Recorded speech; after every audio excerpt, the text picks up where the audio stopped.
எல்லா மனிதர்களும் அவசியம் பார்க்க வேண்டிய பதிவு. உங்கள் இறுதி ஊர்வலத்திற்கு பின் ஒரு சில மணி நேரங்களில் அழுகுரல்கள் முழுமையாக அடங்கியிருக்கும். அடுத்த வேளை உணவை அயல் வீட்டுக்காரர் கொண்டு வந்திருப்பார். இல்லை என்றால் ஆர்டர்கள் ஹோட்டலுக்கு சென்றிருக்கும்.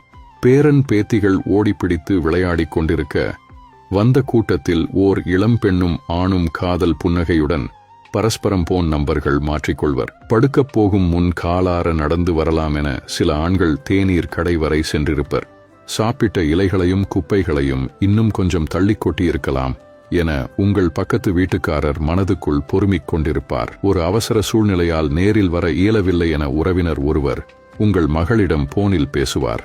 மறுநாள் விருந்தில் கரியில் காரம் போதவில்லை என ஓரிருவர் குறைபட்டுக் கொள்வார்கள். எலும்பை நீக்கி கரியை மட்டும் குழந்தைக்கு ஒரு அம்மா ஊட்டிக் கொண்டிருப்பார். இத்தனை தூரம் வந்தாச்சு, போற வழியில் அங்கேயும் பார்த்துவிட்டு போலாமா என வெளியூர் உறவுகள் சுற்றுலா திட்டங்கள் ரகசியமாய் வகுத்திருப்பர். தன்னுடைய பங்குக்கு மேல் சில 100 ரூபாய்கள் அதிகமாக செலவாகிவிட்டதென ஒரு பங்காளி கணக்கிட்டு நொந்து கொண்டிருப்பார். கூட்டம் மெல்ல மெல்லமாய் கரையத் தொடங்கும். அடுத்து வரும் நாட்களில் நீங்கள் இறந்ததே தெரியாமல் உங்கள் தொலைபேசிக்கு சில அழைப்புகள் வரக்கூடும்.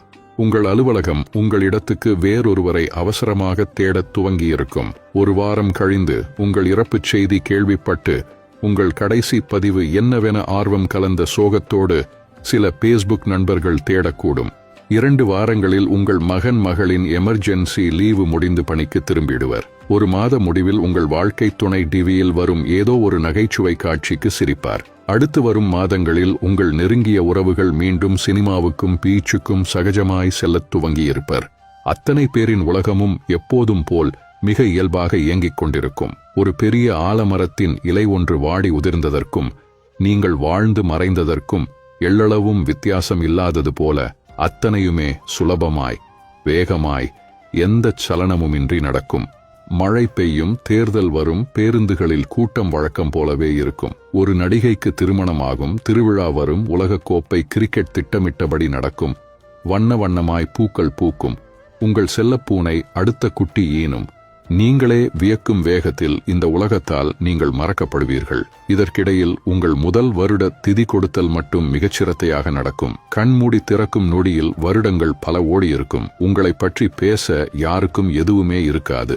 என்றாவது ஒரு நாள் பழைய புகைப்படங்களை பார்க்கையில் மட்டும் உங்கள் வாரிசுகளில் ஒருவர் உங்களை நினைவு கொள்ளக்கூடும். உங்கள் ஊரில் நீங்கள் நெருங்கி பழகிய 1000 பேர்களில் யாரோ ஒருவர் மட்டும் நீங்கள் இருந்ததாய் அபூர்வமாய் உங்களை பற்றி யாரிடமோ பேசக்கூடும். மறுபிறவி உண்மை என்றால் மட்டும் நீங்கள் வேறெங்கேயோ வேறு எவராகவோ வாழ்ந்து கொண்டிருக்கக்கூடும். மற்றபடி நீங்கள் எதுவுமே இல்லாமலாகி பேரிருளில் மூழ்கி பல 10 ஆண்டுகள் ஆகியிருக்கும். இப்போது சொல்லுங்கள், உங்களை இத்தனை சீக்கிரம் மறக்க காத்திருக்கும் மனிதர்களில் யாரை திருப்திப்படுத்த இன்று இப்போது இவ்வளவு பதற்றமாய் ஓடிக்கொண்டிருக்கிறீர்கள்? உங்கள் வாழ்க்கையில் யாரையும் நீங்கள் திருப்திப்படுத்த தேவையில்லை. யாரும் உங்களை திருப்திப்படுத்த போவதும் இல்லை. வாழுங்கள், உங்களுக்காகவும் வாழுங்கள். அதிகம் பகிருங்கள். நன்றி.